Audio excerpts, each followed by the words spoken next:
प्रभु यीशु मसीह के जीवित और पवित्र नाम में आप सबको सलाम कहता हूँ।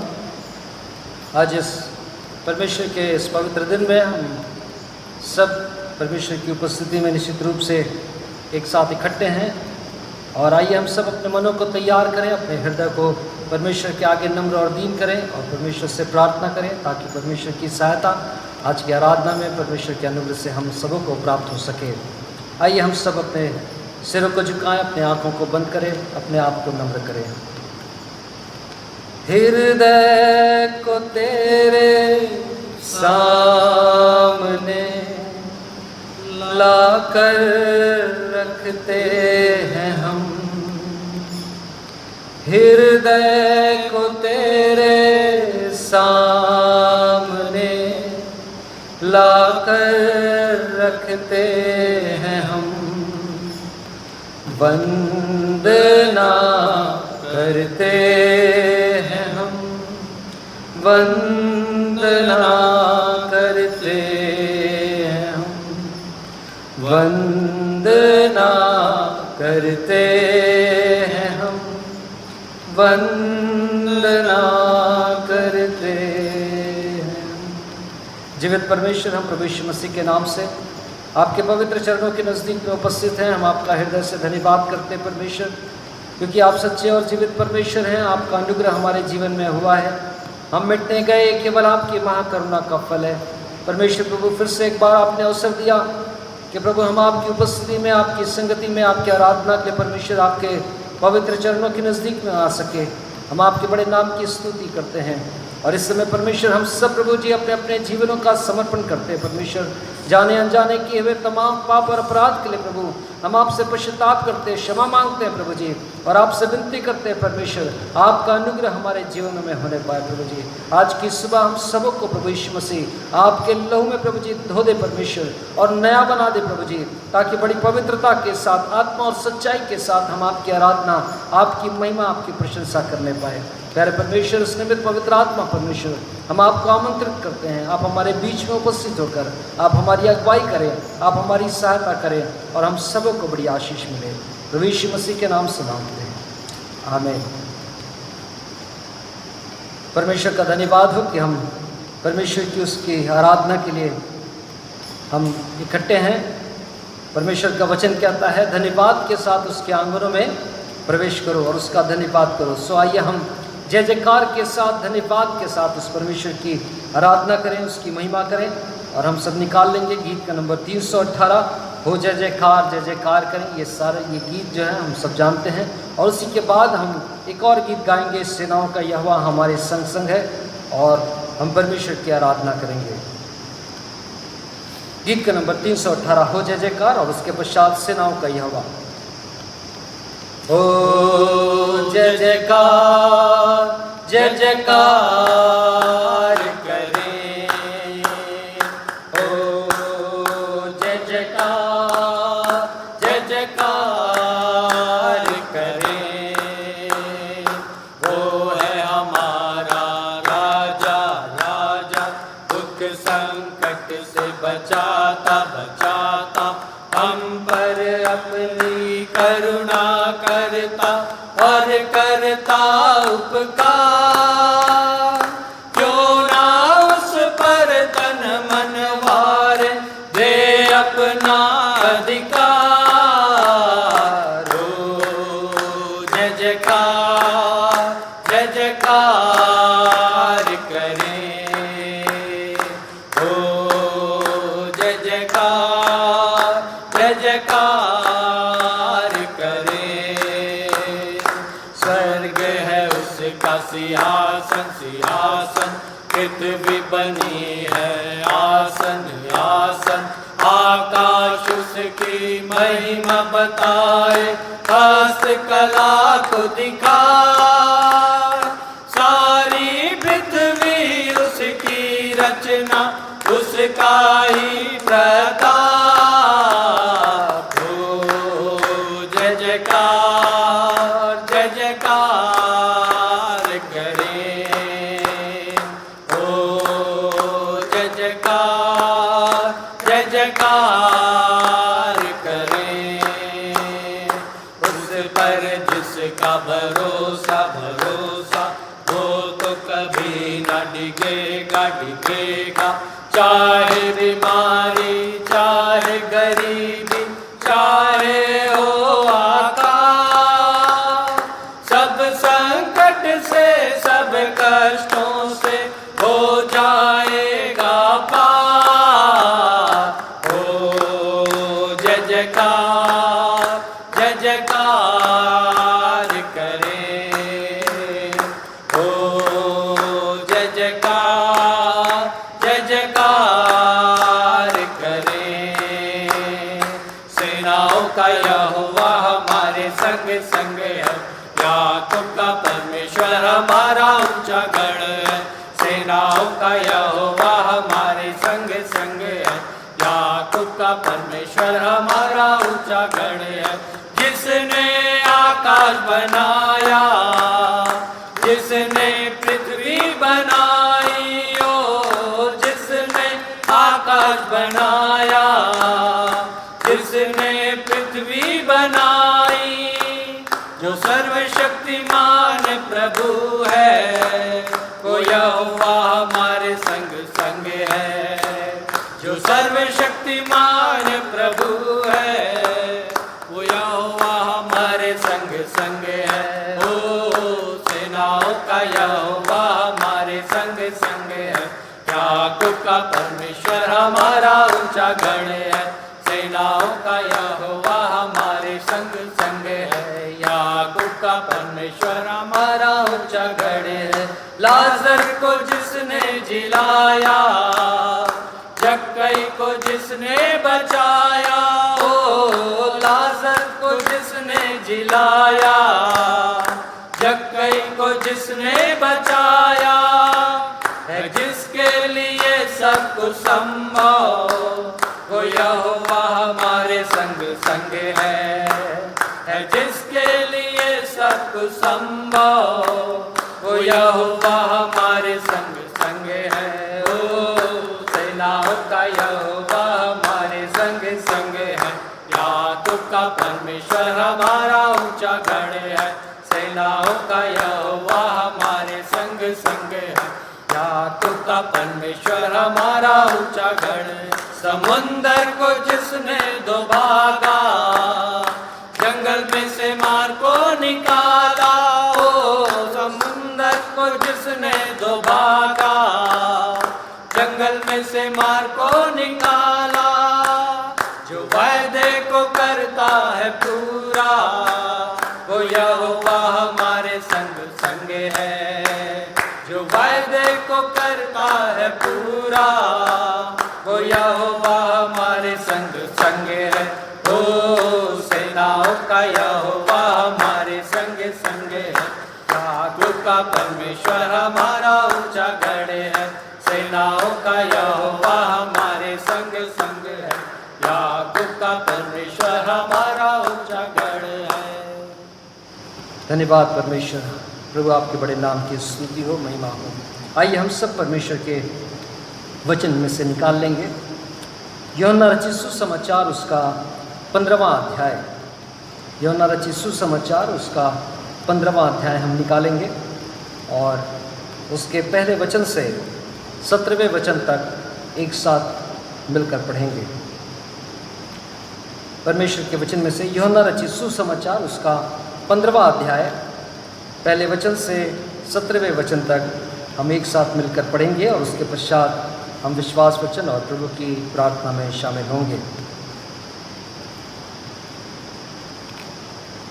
सच्ची दाखलता मैं हूँ और मेरा पिता किसान है। जो डाली मुझ में है और नहीं फलती, उसे वह काट डालता है, और जो फलती है उसे वह छांटता है ताकि और फले। तुम तो उस वचन के कारण जो मैंने तुमसे कहा है शुद्ध हो। तुम मुझ में बने रहो और मैं तुम में। जैसे डाली यदि दाखलता में बनी ना रहे तो अपने आप से नहीं फल सकती, वैसे ही तुम भी यदि मुझ में बने ना रहो तो नहीं फल सकते।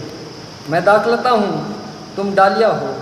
जो मुझ में बना रहता है और मैं उसमें, वह बहुत फल फलता है, क्योंकि मुझसे अलग होकर तुम कुछ भी नहीं कर सकते।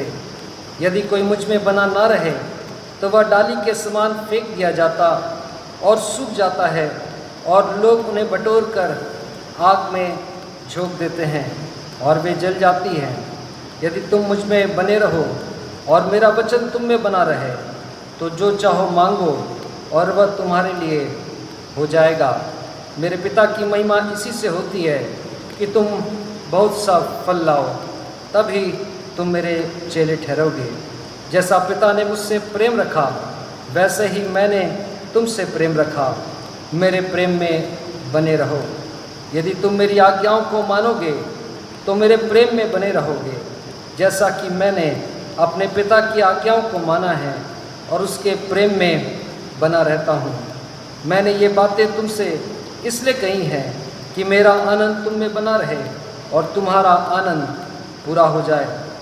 मेरी आज्ञा यह है कि जैसा मैंने तुमसे प्रेम रखा वैसे ही तुम भी एक दूसरे से प्रेम रखो। इससे बड़ा प्रेम किसी का नहीं कि कोई अपने मित्रों के लिए अपना प्राण दे।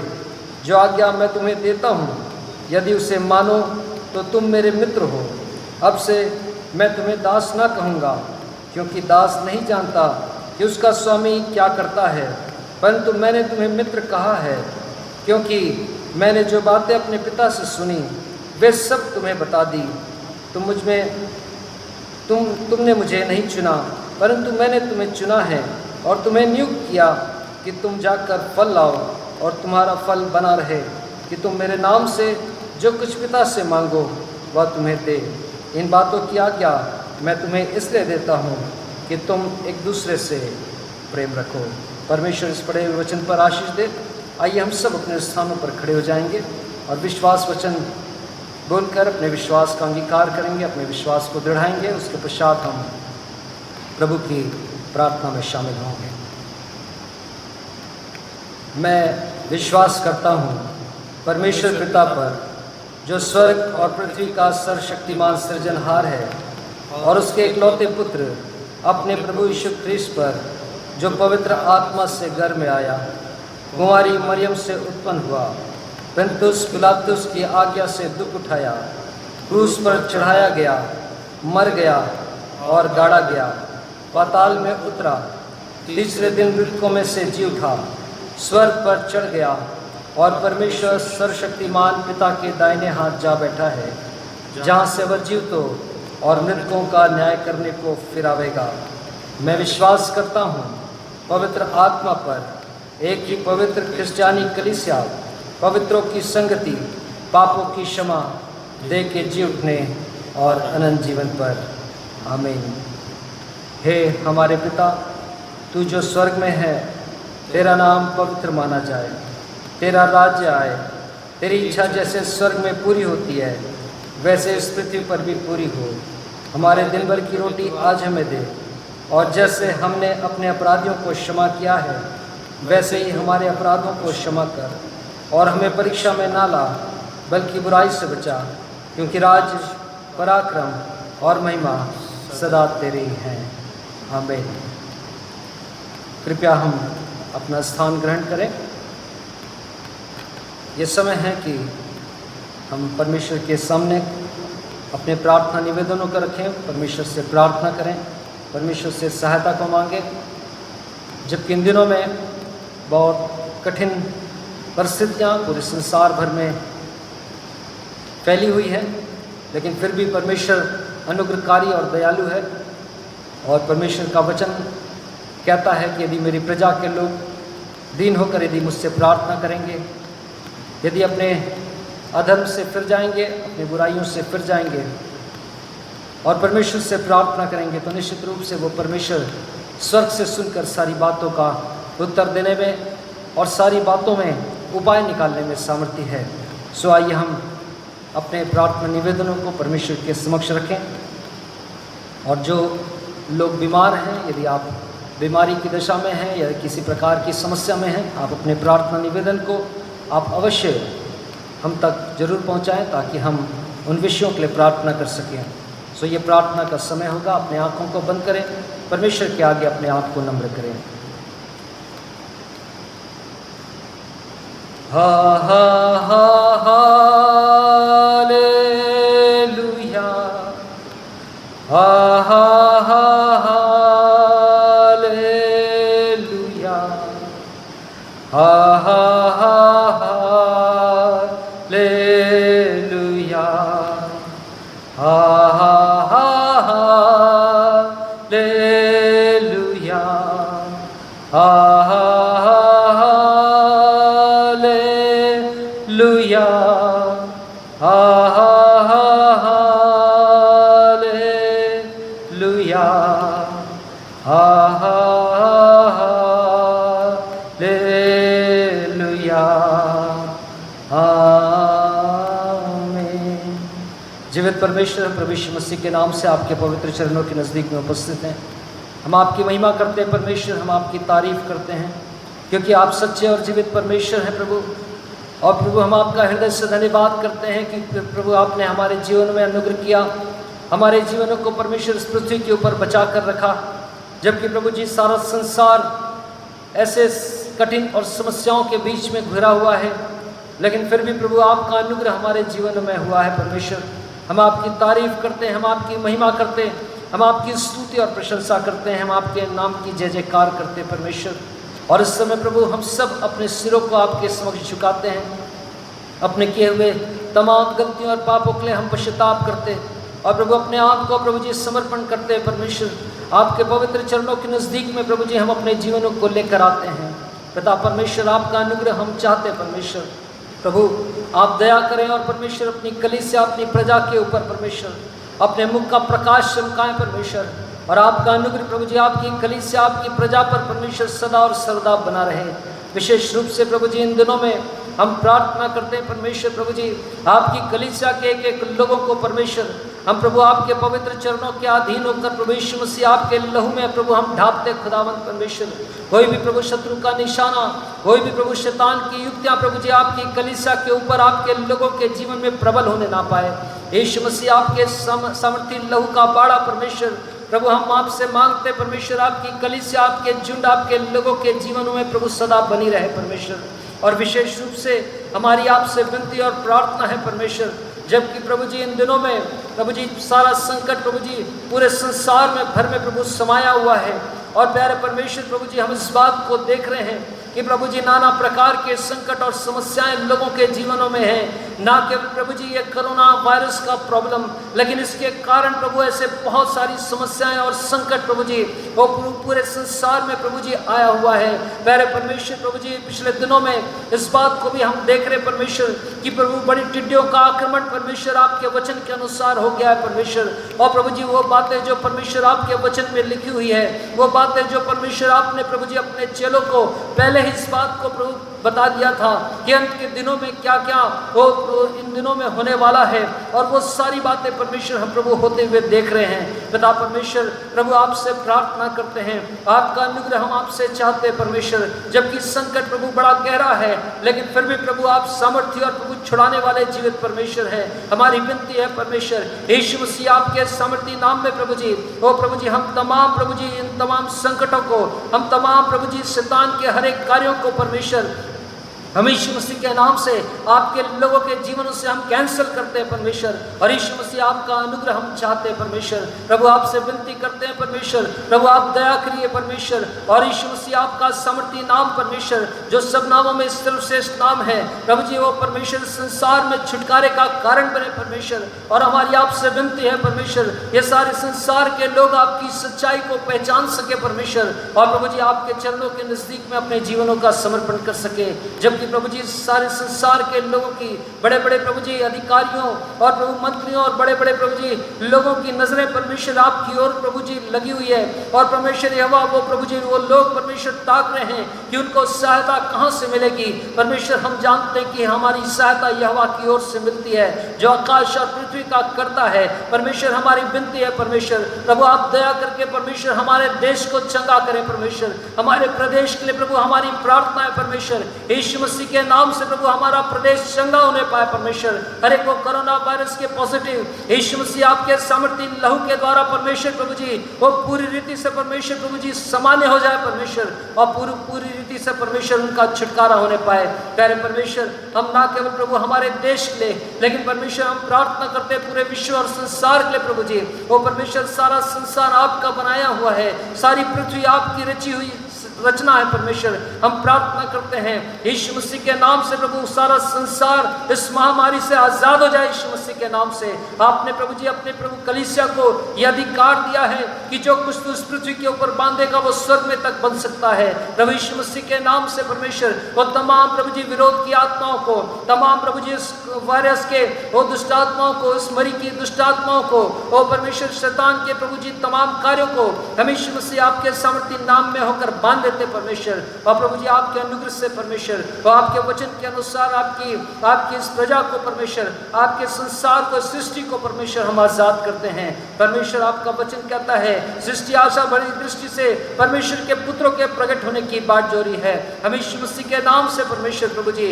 वो तमाम अधिकार के साथ परमेश्वर वो तमाम प्रभु जी उन तमाम प्रभु विरोध की आत्माओं को, तमाम मरी की आत्माओं को हम डांटते और यीशु मसीह के नाम से निकल जाने की आज्ञा देते हैं परमेश्वर। हम प्रार्थना करते हैं प्रभु जी आपकी कलीसिया के एक एक लोगों के जीवन में काम करे परमेश्वर। जो लोग प्रभु जी इन दिनों में प्रभु अन्य स्थानों पर प्रभु रह रहे हैं, इस कलीसिया के लोग हैं परमेश्वर, उनके ऊपर परमेश्वर आपकी दया की दृष्टि विशेष रूप से बनी रहे प्रभु। हम प्रार्थना करते हैं इन दिनों में प्रभु जी, जबकि प्रभु हमारी इस कलीसिया में परमेश्वर बहुत तेरे लोग बीमार हैं और संकट में हैं परमेश्वर। हम प्रार्थना करते हैं मिसेस ज्योति डैनियल के लिए, मिसेस जय विश्वास के लिए हम प्रार्थना करते हैं, जो कि प्रभु जी इन दिनों में परमेश्वर बड़े संकट के बीच में से हैं, लेकिन परमेश्वर आप छुड़ाने वाले जीवित परमेश्वर हैं, आप चंगा करने वाले परमेश्वर हैं। आप लाजर को जो 4 दिन का मरा हुआ था उसको जिला सकने की सामर्थ्य रखने वाले परमेश्वर है। हमारी विनती है यीशु मसीह आपके सामर्थ्य नाम में परमेश्वर, जितने भी लोग जिनका नाम हम नहीं भी जानते वो सब यीशु मसीह आपके सामर्थ्य नाम में चंगे होने पाए परमेश्वर।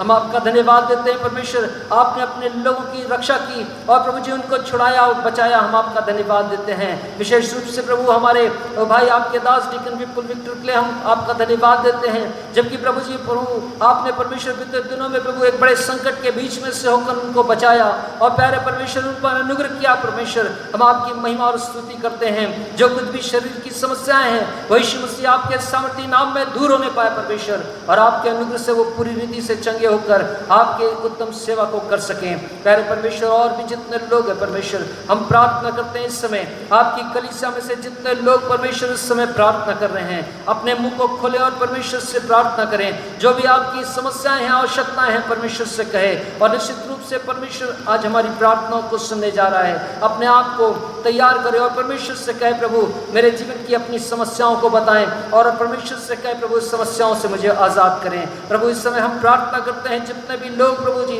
अपनी समस्याओं को, अपनी परेशानियों को, अपने दुख और विपत्ति को बता रहे खुदावंद यीशु मसीह आपके सामर्थ्य हाथ को परमेश्वर उनके जीवनों में हम आपसे मांगते हैं। प्रभु आपका छुड़ाने वाला हाथ इसी घड़ी उनके जीवनों में प्रकट हो और यीशु मसीह आपके सामर्थ्य नाम में वो चंगे हो जाए। प्यारे परमेश्वर उनके जीवन की समस्याएं जाती रहे और प्यारे परमेश्वर आपका नाम ऊंचा किया जाए। प्रभु हम सबकी एक बड़े दिल की इच्छा है खुदावंद, हमारी प्रार्थना है परमेश्वर फिर से हम आपके आंगनों में इकट्ठे होकर आपकी महिमा और आपकी आराधना करने पाए। हम सब एक साथ मिलकर आपकी प्रशंसा और जय जयकार के गीतों को हम गा सकें, ऐसा अनुग्रह और ऐसे दया कीजिए। धन्यवाद करते परमेश्वर आपने हमारी विनतियों को सुना।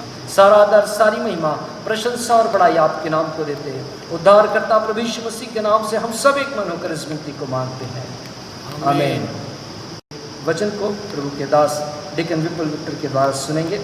सो आइए हम सब अपने हृदयों को तैयार करें, परमेश्वर के समक्ष प्रार्थना के साथ उपस्थित हों और परमेश्वर के दास से परमेश्वर के वचन को हम सुन लेंगे। आप सबों को प्रभु यीशु मसीह के प्रिय और मधुर नाम में नमस्कार। प्रियो, आज के इस रविवार की आराधना में हम अपने इस आराधना के मुख्य भाग में पहुंच चुके हैं। तो आइए हम सब अपना ध्यान परमेश्वर के जीवित वचन की ओर लगाएं। हम सब निकालेंगे रोमियो नाम पौलुस प्रेरित की पत्री, उसका 11वां अध्याय, पद 13 से 24 तक। मैं इसे आप लोगों के लिए पढ़ लूँगा। मैं तुम अन्य जातियों से यह बातें कहता हूँ, जबकि मैं अन्य जातियों के लिए प्रेरित हूँ, तो मैं अपनी सेवा की बड़ाई करता हूँ। ताकि किसी रीति से मैं अपने कुटुंबियों से जलन करवाकर उनमें से कई एक का उद्धार कराऊं, क्योंकि जबकि उनका त्याग दिया जाना जगत के मिलाप का कारण हुआ, तो उनका ग्रहण किया जाना मरे हुओं में से जी उठने के बराबर ना होगा। जब भेंट का पहला पेड़ा पवित्र ठहरा तो पूरा गूथा हुआ आटा भी पवित्र है, और जब जड़ पवित्र ठहरी तो डालियाँ भी ऐसी ही हैं। और यदि कई एक डाली तोड़ दी गई तो तू जंगली जलपाई होकर उनमें साटा गया, और जलपाई की जड़ की चिकनाई का भागी हुआ, तो डालियों पर घमंड ना करना। और यदि तू घमंड करे तो जान रख कि तू जड़ को नहीं परंतु जड़ तुझे संभालती है। फिर तू कहेगा, डालियाँ इसलिए तोड़ी गई कि मैं साटा जाऊँ। भला वे तो अविश्वास के कारण तोड़ी गई, परंतु तू विश्वास में बना रहता है, इसलिए अभिमानी ना हो परंतु भय कर, क्योंकि जब परमेश्वर ने स्वाभाविक डालियाँ ना छोड़ी तो तुझे भी ना छोड़ेगा। इसलिए परमेश्वर की कृपा और कड़ाई को देख, जो गिर गए उन पर कड़ाई, परंतु तुझ पर कृपा, यदि तू उसमें बना रहे, नहीं तो तू भी काट डाला जाएगा। और वे भी यदि अविश्वास में ना रहें तो साटे जाएंगे, क्योंकि परमेश्वर उन्हें फिर साट सकता है। क्योंकि यदि तू उस जलपाई से जो स्वभाव से जंगली है काटा गया और स्वभाव के विरुद्ध अच्छी जलपाई में साटा गया, तो ये जो स्वाभाविक डालियाँ हैं अपनी ही जलपाई में साटे क्यों ना जाएंगे। परमेश्वर अपने इस पढ़े गए और सुने गए वचन पर आशीष का हाथ रखिए। आइए हम प्रार्थना में सहभागी हों। जीवित समर्थी परमेश्वर पिता, इस वचन पर अपनी आशीष का हाथ रखिए पिता, कि प्रभु जी हम जो भी इस वचन से सीखते हैं उसके द्वारा आपकी महिमा कर सकें और आपके बड़े नाम को धन्य कह सकें। प्रार्थना प्रभु यीशु मसीह के जीवित पवित्र और समर्थी नाम से मांगते हैं, आमीन। प्रियो, यहाँ पर जो वचन पढ़ लिया गया इसे हम सब ने सुन लिया है, और यहाँ पर प्रियो दो व्यक्तियों के विषय में, या कहना चाहिए दो ऐसे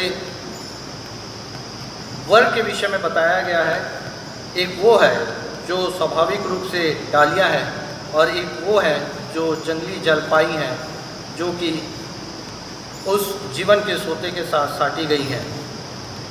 प्रियो, हम सब जानते हैं कि परमेश्वर ने इब्राहिम को चुना और उसे आशीष देने का वादा किया और उसे आशीषित किया, और उसके बुढ़ापे में उसे एक पुत्र उत्पन्न हुआ जिसका नाम उसने इसहाक रखा। और परमेश्वर ने इब्राहिम की परीक्षा करनी चाहिए, और हम सब जानते हैं कि कैसे इब्राहिम अपने बेटे को लेकर के, इसहाक को लेकर के उस पहाड़ पर पहुंच जाता है, जबकि उसका बेटा उससे इस बात को कहता है प्रियो कि आग और लकड़ी तो है, परंतु भेंट चढ़ाने के लिए मेमना कहाँ है। परंतु इसहाक पर इब्राहिम बोलता है कि परमेश्वर आप प्रबंध करेगा। और वहाँ पर हम देखते हैं कि जब उसने उन पत्थरों की वेदी पर उसने लकड़ी सजाई और अपने पुत्र को उसी लकड़ी की रस्सी, जो उस रस्सी से लकड़ी को बांधा था, उस रस्सी से अपने पुत्र को उसने बांधा और उसे उस वेदी पर लिटा दिया। और परंतु जैसे ही वो अपने चाकू पर हाथ बढ़ाया और उठाया कि अपने पुत्र को वो बलि करे, परमेश्वर के दूत ने उसे स्वर्ग से रोक दिया। और प्रियो, परमेश्वर ने उसके बाद आशीष की वर्षा करने लगी, और हम देखते हैं कि इसहाक के जीवन में आशीष आई और उसका पुत्र याकूब, और याकूब के द्वारा 12 गोत्र, जिनको परमेश्वर ने स्वयं का, अपने स्वयं का गोत्र बताया, अपने लोग बताया, अपना जाति कहा, और उसने इज़राइल को बहुत ही आशीष दी। इज़राइली लोग बहुत अधिक बढ़ने लगे। और प्रियो, हम जानते हैं कि एक समय ऐसा भी आया कि वे अपनी ढिठाई के कारण परमेश्वर से अलग होने लगे। जब वे बंधुआई में थे और परमेश्वर उन्हें उस बंधुआई से निकाल के लेके आ रहा था, तब हम जानते हैं कि कई बार इज़राइलियों ने परमेश्वर को दुख दिया, उसके विरोध में बातें कही, परंतु परमेश्वर यहोवा इस जाति पर सदैव अपनी कृपा दृष्टि बनाए रखता था। और यहाँ पर हम जो देखते हैं वो इसी बात को पाते हैं। एक वर्ग जो इज़राइलियों का वर्ग है, जिससे परमेश्वर यहोवा बहुत प्रेम करता है, जिसे वो अपनी जाति कहता है, और प्रियो, जब ये यहाँ लिखता है 17वें पद में, यदि कई एक डालियाँ तोड़ दी गई तो तू जंगली जलपाई होकर उनमें साटा गया। ये जो डाली है जो कि दाखलता से जुड़ी हुई हैं, जैसे कि आज हमने उत्तरवादी पाठ में भी सामूहिक रूप से जो पठन किया जाता है, उत्तरवादी के पाठ के रूप में हमने आज पढ़ा है उसको, जो कि यूहन्ना 15 अध्याय से है, जहाँ पर एक दाखलता उसकी डालियों और डालियों के स्वभाव और दाखलता के स्वभाव के बारे में, और वहाँ जो प्रभु यीशु मसीह ने जो बातें कही हैं उन सबको हमने पढ़ लिया है प्रियो। और ये जो जंगली जलपाई है जो कि हम लोग हैं, और अगर हम अपने थोड़ा इतिहास को देखें तो जैसे कि मैं हर समय आप लोगों से इस बात को शेयर करता हूँ कि हमारी एक पीढ़ी या दो पीढ़ी से हम अपने आप को मसीही कह सकते हैं, परमेश्वर की दया और उसके अनुग्रह में हम आए हैं। और प्रियो, ये जो स्वाभाविक डालियाँ हैं जो कि इज़राइल को बताता है, उसमें से कई एक, यहाँ लिखता है कई एक डाली तोड़ दी गई। ये डालियाँ क्यों तोड़ दी गई? परमेश्वर ने इन डालियों को क्यों तोड़ा? क्या कारण था कि परमेश्वर ने इन डालियों को तोड़ा? प्रियो,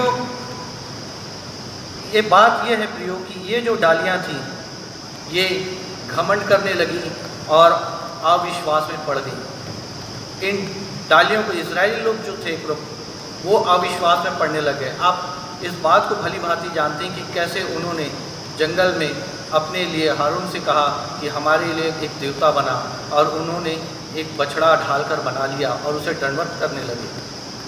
इसके बाद भी जबकि परमेश्वर उन्हें उस कनान देश में पहुंचा दिया, उसके बाद भी वे पाप पर पाप करते गए, परमेश्वर यहोवा से विमुख होते गए। और यहाँ पर लिखता है अविश्वास के कारण, उनके अविश्वास के कारण तोड़ी गई।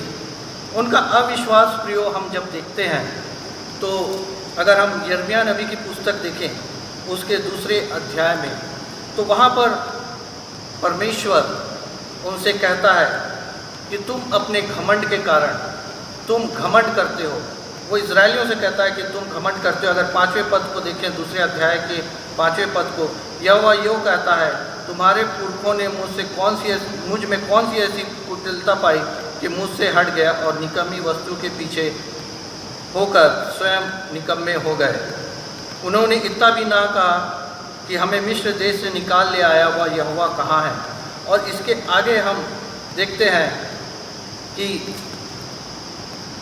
8वें पद में, 7वें पद के लास्ट में अगर आप देखें, मेरे इस देश में आकर तुमने इसे अशुद्ध किया और मेरे इस निज भाग को घृणित कर दिया।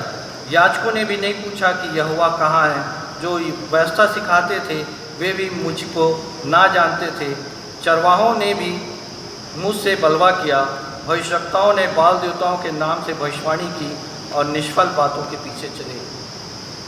ये जो इजरायली थे प्रियो, ये अपने आप पर घमंड करने लग गए। इन्होंने परमेश्वर यहोवा को नहीं पूछा। इन्होंने उस जगह पे आके घृणित काम करने लगे। उस परमेश्वर यहोवा को जो उन्हें उस दासत्व के बंधन से छुड़ा के ले आया था, और उन्होंने अपने आप अपने घमंड में आकर के निकम्मी वस्तुओं को पूजने लगे, निकम्मी वस्तुओं की ओर फिरने लगे। और अगर आप इसके आगे देखेंगे 2 अध्याय के यिर्मयाह 2:13 में, क्योंकि मेरी प्रजा ने 2 बुराइयां की हैं। परमेश्वर यहोवा इस बात को कहता है कि मेरी प्रजा ने 2 बुराइयां की हैं। उन्होंने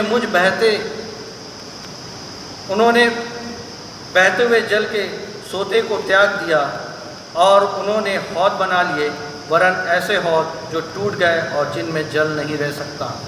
परमेश्वर यहोवा यहाँ पर यह कहता है कि इजरायलियों ने मुझ बहते जल के सोते को त्याग दिया।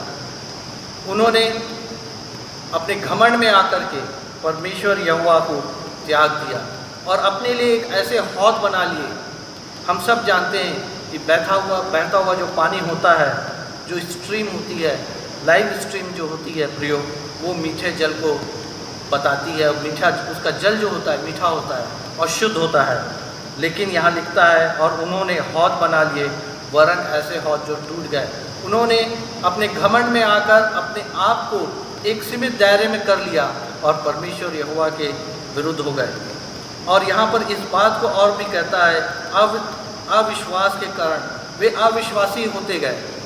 उन्होंने परमेश्वर यहोवा पर विश्वास करना छोड़ दिया।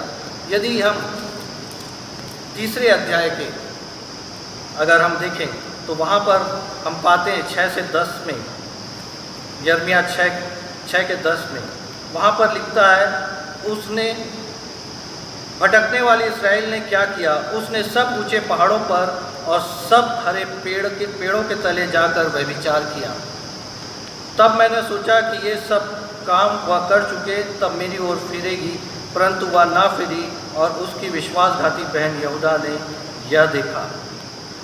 जो इजरायली लोग थे, यहाँ पर लिखता ऊंचे पहाड़ों पर और हरे पेड़ों के तले जाकर व्यभिचार किया।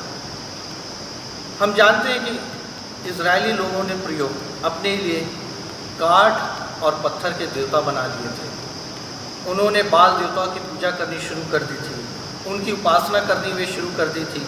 और ये जो यहाँ लिखता है, परमेश्वर यहोवा कहता ऊंचे पहाड़ों और सब हरे पेड़ों के तले जाकर व्यभिचार किया, ये उनके वो धार्मिक क्रियाकलाप थे जिसको वो किया करते थे।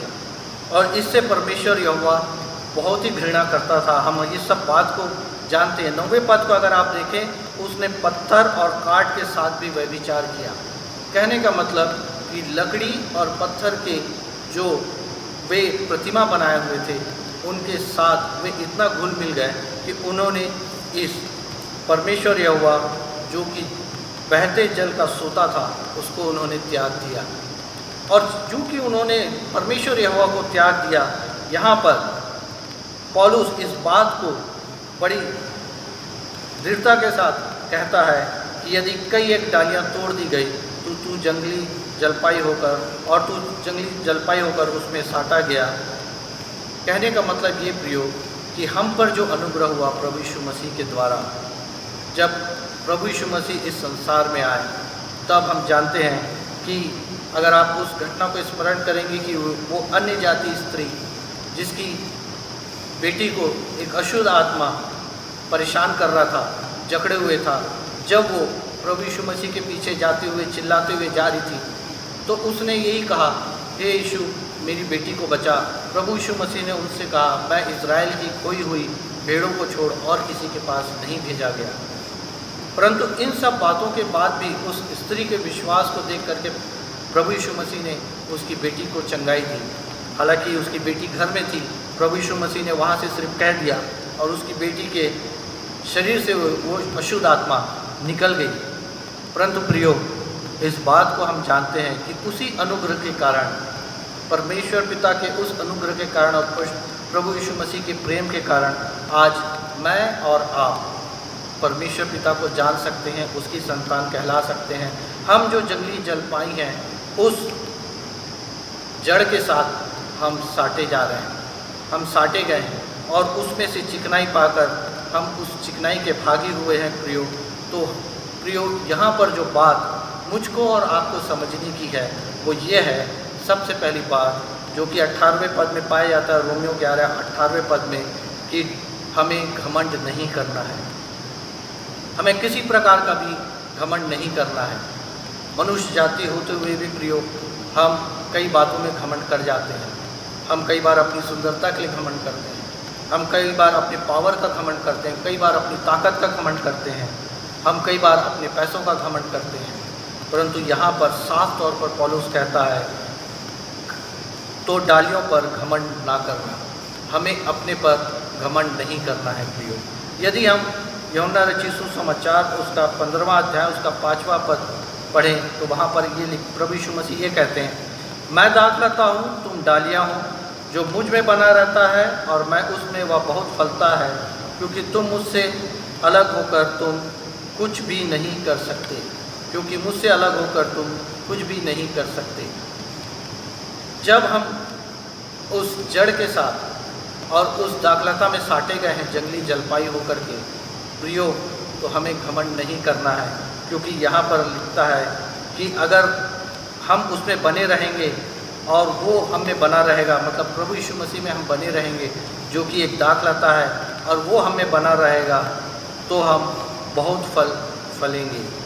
क्योंकि यहाँ लिखता है, मुझसे अलग होकर तुम कुछ भी नहीं कर सकते। और अगर हम आगे देखें तो कहते हैं, यदि कोई मुझ में बना ना रहे तो वह टाली की नाई फेंक दिया जाता और सूख जाता और लोग उन्हें बटोरकर आग में झोंक देते हैं और वे जल जाती हैं। और यहाँ पर भी पौलुस इसी बात को दृढ़ाता है कि अगर हम उस दाखलता के साथ जुड़े हुए नहीं रहेंगे तो वो दाखलता से परमेश्वर पिता हमको अलग कर देगा, काट देगा। और यहाँ पर प्रभु यीशु मसीह कहता है जब फेंक दिया जाता है, जो डालियाँ फेंक दी जाती हैं वो सूख जाती हैं और आग में झोंक दी जाती हैं। और प्रियो, इसके आगे हम देखते हैं कि पौलुस इस बात को कहता है कि जब वो डालियाँ तोड़ दी गई और उसमें मैं और आप साटे गए, तो वे डालियाँ इस कारण तोड़ी गई क्योंकि वे अविश्वास में पड़ गई थीं। और प्रियो, यही बात मुझको और आपको भी समझना है कि मुझको और आपको अविश्वास में नहीं रहना है, परंतु सदैव अपने विश्वास की रखवाली करते हुए आगे बढ़ना है। और ना ही मुझको और आपको अभिमानी होना है, परंतु परमेश्वर के भय में बने रहना है, जैसे कि ये 20वें पद में कहता है, इसलिए अभिमानी ना हो परंतु भय कर। भय कब आएगा प्रियो? भय जब हम आज्ञा मानेंगे तब हमारे जीवन में भय आएगा। अगर हम इसी यूहन्ना रचित सुसमाचार उसके 15वें अध्याय के 10वें पद को अगर हम पढ़ते हैं तो वहाँ पर हमें ये पढ़ने को मिलता है, यदि तुम मेरी आज्ञाओं को मानोगे तो मेरे प्रेम में बने रहोगे, जैसा कि मैंने अपने पिता की आज्ञाओं को माना है और उसके प्रेम में बना रहता हूँ। प्रियो, प्रभु यीशु मसीह यहाँ पर बहुत ही अच्छा उदाहरण हमें दे रहे हैं कि जैसे प्रभु यीशु मसीह ने अपने पिता की आज्ञाओं को माना और उसके प्रेम में बने रहते हैं, वैसे ही मुझे और आपको भी उसकी प्रभु यीशु मसीह की आज्ञाओं को मानना है और उसके प्रेम में मुझको और आपको बना रहना है। प्रियो, हमारे जीवन में प्रेम का होना अत्यंत आवश्यक है। यदि मुझको और आपको आज्ञा मानना है और मुझको आपको परमेश्वर के भय में अगर चलना है प्रियो, तो हमारे जीवन में प्रेम का होना अवश्य है। अगर हमारे जीवन में प्रेम नहीं है तो प्रियो, हम कहीं ना कहीं अपने आप को धोखा दे रहे हैं, क्योंकि 1 कुरिन्थियों 13 में हम इस बात को देखते हैं कि प्रेम धीरजवंत होता है, प्रेम कृपाल होता है, प्रेम किसी से कभी डाह नहीं करता, प्रेम अपनी बड़ाई नहीं करता। अगर आप किसी से प्रेम करते हैं प्रियो, तो आप बड़ाई नहीं करेंगे कि मैं इस व्यक्ति से प्रेम करता हूँ। और प्रियो, इसके आगे लिखता है, फूलता नहीं, वह अनृति नहीं चलता, वह अपनी भलाई नहीं चाहता, झुंझलाता नहीं, बुरा नहीं मानता। प्रेमी स्वभाव का जो व्यक्ति होता है प्रियो, वो कभी भी झुंझलाएगा नहीं और बुरा नहीं मानेगा। वो सब बातों को सह लेता है, वो सब बातों की प्रतीति करता है, वो सब बातों को ध्यान से देख के सोच कर समझ कर फिर वो अपने कार्य को आगे बढ़ाता है। प्रियो, जब हमारे जीवन में प्रेम होता है तो प्रियो, हमारे अंदर अपने आप समर्पण की भावना आती है। आप जब प्रेम से लदे हुए होते हैं तो प्रियो, आप वो कार्य करने के लिए सक्षम होते हैं जो कि देखने में असंभव लगता है, परंतु उस कार्य को आप करते हैं क्योंकि मैं और आप उस प्रेम से भरे हुए होते हैं जो प्रभु यीशु मसीह हमें देता है। और प्रेम करने के कारण प्रियो, हम एक दूसरे से प्रेम कर सकते हैं। हम ये भी जानते प्रियो कि हमारे जो कौम है, जो हम ईसाइयों का कहते हैं, मसीही जो हम अपने आप को कहते हैं प्रियो, हम जो लोग हैं प्रियो, हमारे लिए लोगों की सबसे बड़ी जो धारणा है वो ये है कि ये प्रेमी स्वभाव के होते हैं, ये शांत होते हैं, भलाई करने वाले होते हैं, ये समर्पित होते हैं, अपने काम के प्रति समर्पित होते हैं। और प्रियो, यहाँ पर इसी बात को पौलुस मुझको और आपको बड़ी दृढ़ता के साथ समझाता है कि जबकि हम जंगली जलपाई हैं, लेकिन प्रभु यीशु मसीह के अनुग्रह के कारण, परमेश्वर पिता के प्रेम के कारण प्रियो, हम उस दाखलता में साटे गए हैं। तो मुझको और आपको घमंड नहीं करना है, मुझको और आपको अविश्वास में नहीं पड़ना है, परंतु मुझको और आपको सदैव प्रेम के साथ भय में होते हुए परमेश्वर की आज्ञा को मानते हुए अपने जीवन को व्यतीत करना है। क्योंकि यहाँ पर अगर 21वें पद को पढ़ें, इसी रोमियो 11 के 21वें पद को, क्योंकि जब परमेश्वर ने स्वाभाविक डालियाँ ना छोड़ी तो तुझे भी ना छोड़ेगा। जब परमेश्वर यहोवा ने इजराइलियों को नहीं छोड़ा तो वो हमें भी ना छोड़ेगा। यदि हम अविश्वास करते हैं, यदि हमारे अंदर घमंड आ जाता है तो वो हमें भी नहीं छोड़ेगा और हमें भी काट देगा। इसलिए 22वें पद में लिखता है, इसलिए परमेश्वर की कृपा और कड़ाई को देखो। उसकी कड़ाई क्या है? जो गिर गए हैं उन पर कड़ाई, जो अपने आप को गिरा चुके हैं उन पर परमेश्वर कड़ाई करता है। परंतु तुझ पर कृपा, यदि तू उसमें बना रहे, नहीं तो तू भी काट डाला जाएगा, नहीं तो तू भी काट डाला जाएगा। परंतु प्रियो, एक खुशी की बात यह है कि अगर हम अपने मार्ग से भटक गए हैं, यदि हम अपने रास्ते से अलग हो गए हैं और हमारे अंदर कुछ ऐसी गलतियां हमसे हो गई हैं या पाप हमारे जीवन में आ गया है, तो प्रियो, या हम ये कहें कि हम विश्वास से भटक गए हैं या अविश्वास में पड़ गए हैं, तो परमेश्वर यहोवा ये भी कहता है, अगर 23वें पद को आप पढ़ें, और वे भी यदि अविश्वास में ना रहें तो साटे जाएंगे, क्योंकि परमेश्वर उन्हें फिर साट सकता है।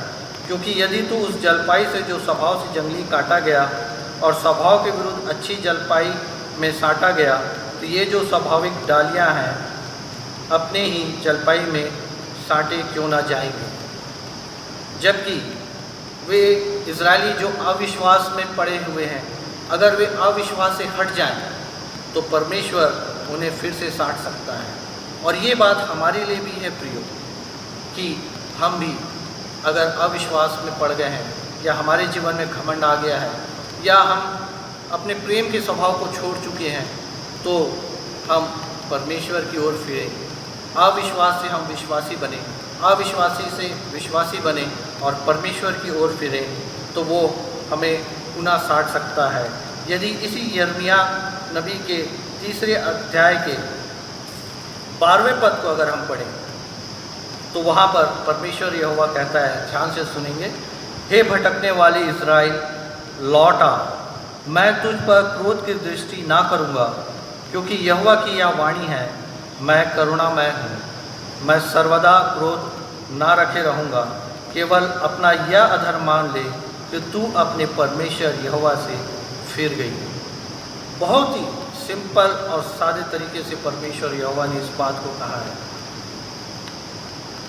हे भटकने वाले इस्राएल, लौट आ।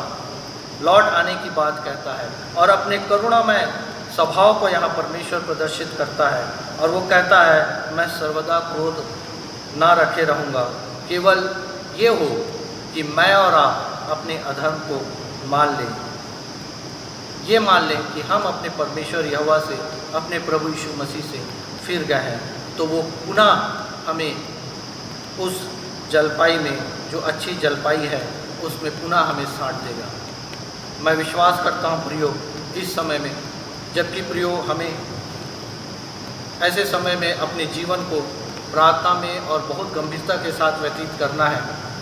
क्योंकि आज मैं YouTube देख रहा था, तो उसमें दानियल नबी के विषय में एक प्रचारक बात कर रहे थे, तो उसकी बहुत सी भविष्यवाणियाँ दानियल नबी ने जो की थी नबूकदनेस्सर राजा के समय में, वो बहुत सी भविष्यवाणियाँ पूर्ण हो चुकी हैं और कुछ भविष्यवाणियों का पूर्ण होना अभी बचा है। परंतु प्रियो, मुझको और आपको अपने विश्वास में दृढ़ और अटल रहना है, प्रेम में हमें बने रहना है, अपने स्वभाव में हमको प्रेम को लाना है, परमेश्वर पर विश्वास रखना है, हमें किसी प्रकार का घमंड नहीं करना है और अपने परमेश्वर यहोवा के सदैव फलते रहना है। क्योंकि वो इस बात को कहता है, अगर हम इसी यूहन्ना रचित सुसमाचार उसके 15वें अध्याय के 16वें पद को पढ़ें, तो वहाँ पर प्रभु यीशु मसीह इस बात को कहते हैं कि तुमने मुझे नहीं चुना, परंतु मैंने तुम्हें चुना और तुम्हें ठहराया कि तुम जाकर फल लाओ और तुम्हारा फल बना रहे, कि तुम मेरे नाम से जो कुछ पिता से मांगो वह तुम्हें दे। प्रभु यीशु मसीह यहाँ साफ तौर पर कहते हैं, प्रियो, हमने उसे नहीं चुना, उसने हमें चुना है। परमेश्वर ने हमें चुना और हमें ठहराया है। जबकि हम परमेश्वर की ओर से ठहराए गए हैं प्रियो, तो प्रियो, अपने आप को परमेश्वर के हाथ में सदैव समर्पित करते हुए अपने जीवन को व्यतीत करें और प्रभु के संगति में सदैव बने रहें। प्रेम के साथ हर एक प्रकार की परेशानियों को सहने की हम सामर्थ्य रखें, हम शक्ति रखें कि हम प्रेम के साथ हर कार्य को करने में आगे रह सकें, चाहे वो हमारे व्यक्तिगत जीवन में हो, चाहे वो हमारे पारिवारिक जीवन में हो, चाहे कलीसियाई जीवन में हो, चाहे उस जगह में जब हम संसार में जाते हैं प्रियो, हम प्रेम को कतई ना छोड़ें प्रियो, कतई भी प्रेम को ना छोड़ें, परंतु परमेश्वर के प्रेम में बने रहें और उस दाखलता से जो कि हमारी सच्ची दाखलता है प्रभु यीशु मसीह, उससे सदैव साटे रहें। और इस कारण से हमारे इस स्वभाव के कारण परमेश्वर यहोवा हमें नहीं काटेगा। हम भले जंगली जलपाई हैं, लेकिन परमेश्वर यहोवा हमें अच्छी जलपाई के समान अपने उत्तम उत्तम पदार्थों से तृप्त करेगा। परमेश्वर इन वचनों के द्वारा हम सबों को आशीष दे। आइए हम छोटी सी प्रार्थना करें। धन्यवाद देते हैं प्रभु जी कि आपने हमें इन वचनों के द्वारा आशीषित किया। आपकी दयानुग्रह प्रत्येक सुनने वाले पर बनी रहे प्रभु।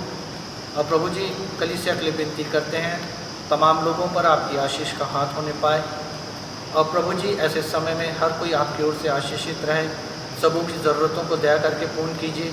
विशेष करके बीमारों को आपके चरणों के पास पुनः लाते हैं प्रभु, जबकि हम उनके लिए विनती निवेदन लगातार करते आ रहे हैं प्रभु।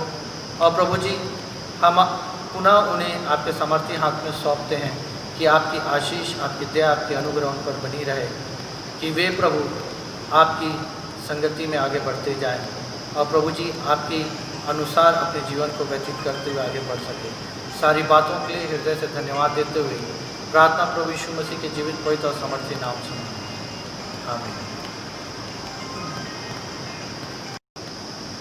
परमेश्वर के उत्तम वचन के लिए हम परमेश्वर को हृदय से धन्यवाद देते हैं कलीसिया होकर, और साथ ही प्रभु के दास डिकन विपुल विक्टर को भी हम हृदय से धन्यवाद देते हैं कि उन्होंने परमेश्वर के वचन को आज हमारे बीच में प्रभु की अगुवाई में वो लेकर आए।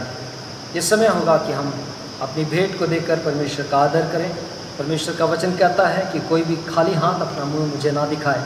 सो हम अपनी भेंटों को अपने हाथों में ले लें और परमेश्वर के आगे अर्पण करने के लिए तैयार हो जाएं। और जब समय होगा कि हम परमेश्वर के भवन में इकट्ठे होंगे अपनी भेंटों के साथ, इन दिनों की आशीषों को लेकर हम परमेश्वर के भवन में आएंगे और परमेश्वर की महिमा को करेंगे। गीत का नंबर 11 हम निकालेंगे, आशीष तुझसे चाहते हैं हे स्वर्गीय पिता हम आते हैं। इस गीत को हम गाएंगे और हम परमेश्वर की महिमा करते हुए भेंटों को अर्पित करेंगे। आशीष तुझसे चाहते हैं हे स्वर्ग पिता हम आते हैं। आशीष तुझसे चाहते हैं हे स्वर्ग पिता हम आते हैं। ना कोई खूबी है ना लिया कर बख्शो हमको अपनी ताकत। ना कोई खूबी है ना लिया कर बख्शो हमको अपनी ताकत। खाली दिलों को लाते हैं, खाली दिलों को लाते हैं हे स्वर्ग पिता हम आते हैं। आशीष तुमसे चाहते हैं हे स्वर्ग पिता हम आते हैं। आइए हम इन भेंटों का अर्पण करें परमेश्वर के सामने। अपने आंखों को बंद करें और अपने सिरों को झुकाएं और प्रार्थना में शामिल हों। जीवित परमेश्वर, हम प्रभु यीशु मसीह के नाम से पिता आपके पवित्र चरणों के नज़दीक में उपस्थित हैं। हम आपका हृदय से धन्यवाद करते हैं परमेश्वर, क्योंकि सचमुच में प्रभु इन दिनों के कठिन समय में भी प्रभु आप हमारे जीवित परमेश्वर और प्रभु जी अद्भुत उपाय को निकालने वाले परमेश्वर ठहरे हैं। निश्चित रूप से प्रभु जी हम सभी ने परमेश्वर आपके अनुग्रह को, आपकी दया को और प्रभु आपके अनुग्रह को अपने जीवनों में महसूस किया, पाया।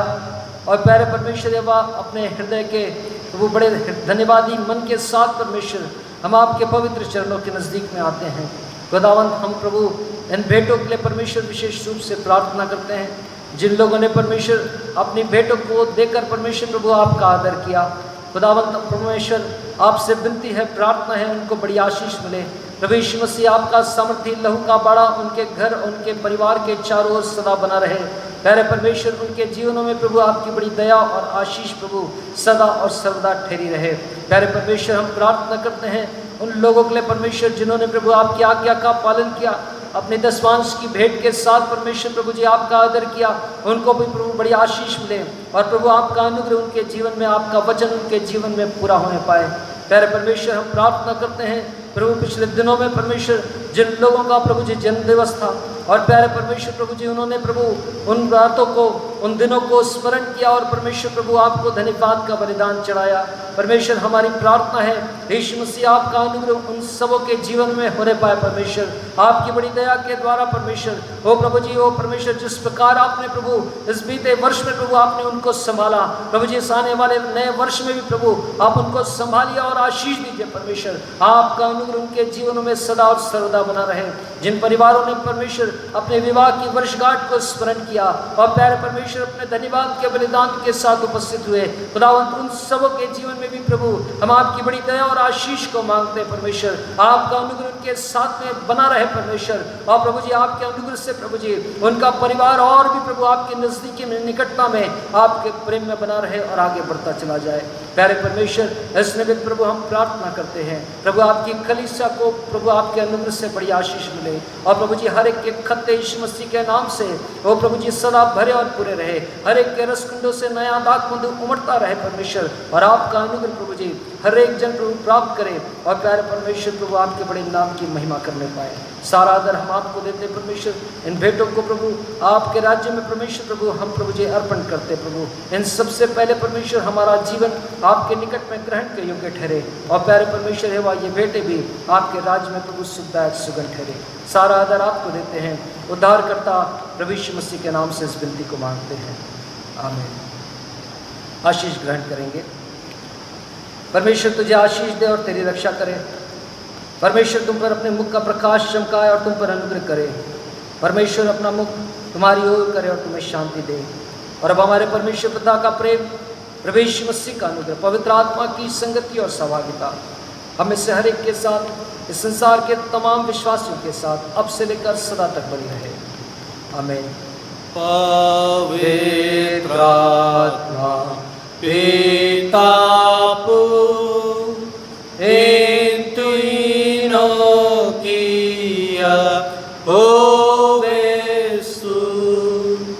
जैसा कि वो आरंभ में था, अब है और सदा रहेगा, आमीन।